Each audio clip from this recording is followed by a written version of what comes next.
ሀሳብ አለኝ ስላልክ እንድታካፍል ነው። ቀጥል። አሁን ሰሞኑን የመጣው ማን ነው? ስፒድ ብሬከር ነው ያዝልል ዝልል የሚለው ስፒድ ብሬከር በሉ። እኔ እሱ በመምጣቱ ደስ ብሎኛል። ኢትዮጵያ ግን አንዳንድ ሰው የሆነ ቀናተኛ ያልሆነ ሰዎች አሉ። አሁን አንዷ ልጅቷ ላይ ልብስ አንድ ሻርፕ እንደዚህ ሸጠችለት፣ 5 ብር ሸጠችለት። እኛ ኢትዮጵያዊነታችን አስገመቱን ምናምን ሲሉ ሰማሁ። ምን ማለት ነው እንደዚህ አይነት ማለት?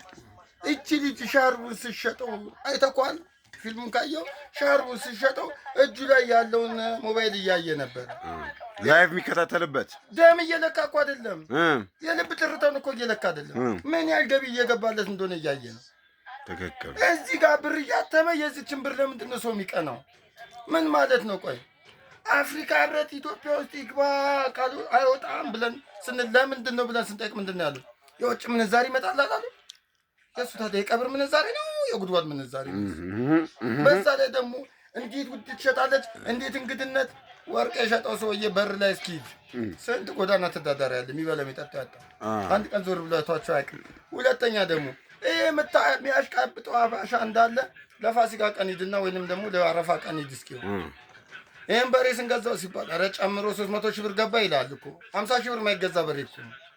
የእነዚህ ጭማሪ ታዲያ ምንድን ነው? ከሰማይ ነው የመጣው? ሁሉም በፊልዱ ይጨምራል ነው። በፊልዱ አይደለም በሊፍቱ በለው በቃ። ግን እቺ ልጅ በመሸጧ በጣም ወድጃታለሁ። እንዴ በፊደል እኮ አስከፍለውናል። ህንድ ሀገር አንድ ህንድ ሀገር ሄጄ እኮ ሳስን ሳን ላልኩት እንደዚህ ብሎኝ በዛ ያዘኝ። ምን ነው እላለሁ ሰዓቱ የኔ ነው አይለኝም። እሺ ታዲያ ምን ችግር አለ? ይቺ ልብሱን እኮ ነው የሸጠችልኝ።